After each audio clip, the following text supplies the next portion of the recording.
Hi, welcome back to the channel. Today I wanted to talk about watch winders. The reason why, I've had a few people contact me saying, do I store my watches in watch winders? Which ones would I recommend? And stuff like that. Now, I do believe that some watch winders look absolutely incredible. In some ways they look better than the watches it actually holds.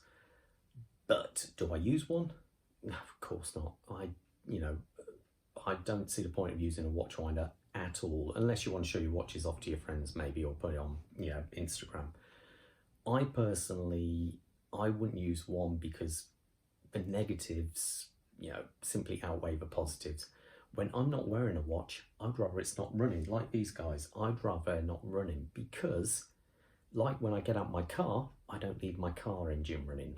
Let's look at it this way. Every time whenever your watch is running, it's causing wear to the movement.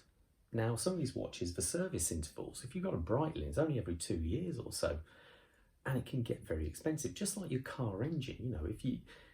If it's running, it's wear is occurring. It's simple. It's, if you don't mind paying out the hundreds or possibly even thousands every few years for a service, then don't worry, go for it. Watch winders are not a problem then.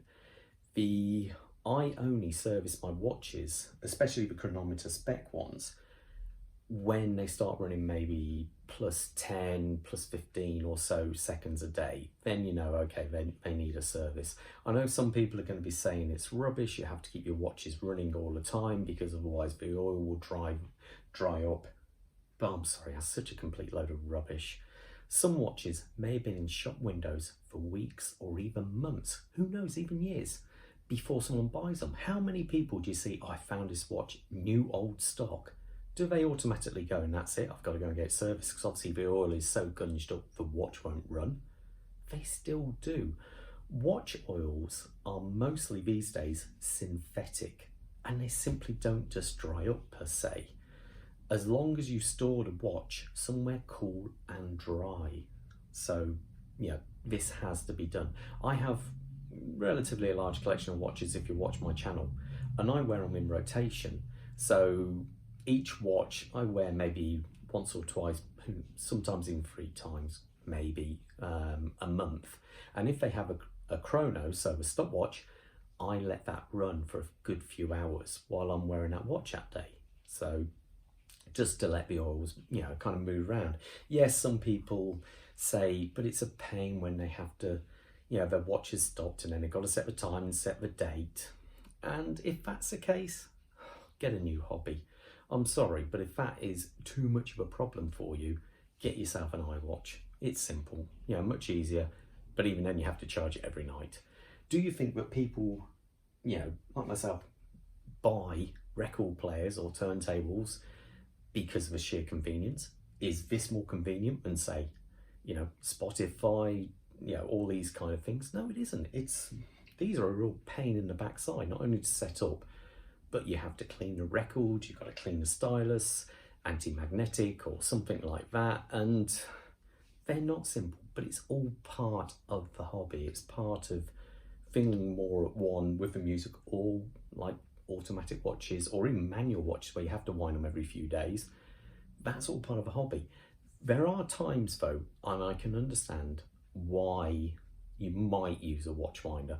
That could be if you have a perpetual calendar or possibly a moon phase watch, which can be a pain in the backside to set. So that I completely understand. Or let's say you have a work watch and it's a mechanical watch. You wear to work Monday to Friday, and you put it down at weekends, but you still want it to be running on Monday morning. Now that makes sense. I don't see a problem with that. Or if you're one of these people, you have particularly expensive watches, or your insurance say that you have to keep them in a safety deposit box in a bank, you might not get to see your watches for months at a time. Have a little battery powered watch winder which goes off every few days. That I can understand. But for me, watch winders are just there to wear down your gear train and cause the service to come around quicker for no reason at all. And on some watch winders, I've heard that the actual motor of the winder can actually cause magnetism to the hairspring, which you don't want. Some of the cheaper watch winders also, apart from being blooming noisy, they only rotate in one direction, which is okay if you've got a bi-winding movement, like, I don't know, the Seikos or the Rolexes or ETA. But if you happen to have a Value 7750 or a Miyota movement, which I believe only rotate in the counterclockwise position, you might find that your watch winder simply isn't doing its job anyway. It won't even work with these. So, no. I know one guy, he's got 3 or 4 watches, and they're really nice watches, but he only wears them for special occasions. We're talking once every few months, but he still keeps them 24/7 in a watch winder. Now, he still finds that if you might use it a few months later, you've still got to set the date correctly and the time correctly, so I don't actually see the point. So for me, no. I know one person said to me the other day, but when you yank out the stem to set the time, this can cause more damage than keeping it in a watch winder. Well, the simple fact is, don't yank out the stem. Just pull the stem out gently. What I do is I pull the stem out gently. I pull it out, I give it a couple of winds, and then put it on my wrist, and that's it. Job done. Movement of my body will wind a watch anyway. So that's one thing. Try not to wind your watch so much, as some like the Sellita SW200, which is cloned off the ETA 2824, you can sometimes, not so much overwind, but the gear teeth can have problems. So yes, I have heard other people say that I only get my watch serviced when it stops running. Would you do the same to your car?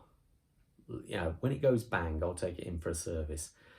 It'll end up costing you more in the long run, because companies like Brightly and Omega, they'll only cover for regular service parts. Anything else you happen to damage within the movement, they'll charge you more for. The exception is Rolex, because they have a flat rate for the entire movement. So if something's gone wrong in the movement on the service, it's replaced. Obviously, if you've got to replace dial or damage to the case, then you do have to pay more for that. But the movement is actually a flat rate. So that is the exception. But in fact, this Rolex here, this Milgas, is 13 years old. Technically, it should have been serviced at 10 years. But because I don't wear it all the time and it's not in a watch winder, this watch is still running to, I think it's 6 seconds a day plus 6, which to me is perfectly spot on. I don't mind that at all. Once it starts getting silly, then I don't know, if I dare say if this was in a watch winder, it would be at 20 seconds plus now, and it would definitely 100% need a service.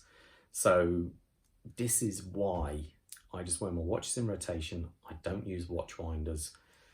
So I know it's going to be controversial. I dare say some of you, will have some interesting comments. But please feel free to leave them in the comments below. I'll always try and get back to you, and I hope you enjoyed the video. Controversial, I know. But I'll see you in the next video. Stay safe out there, and all the best. Okay, bye.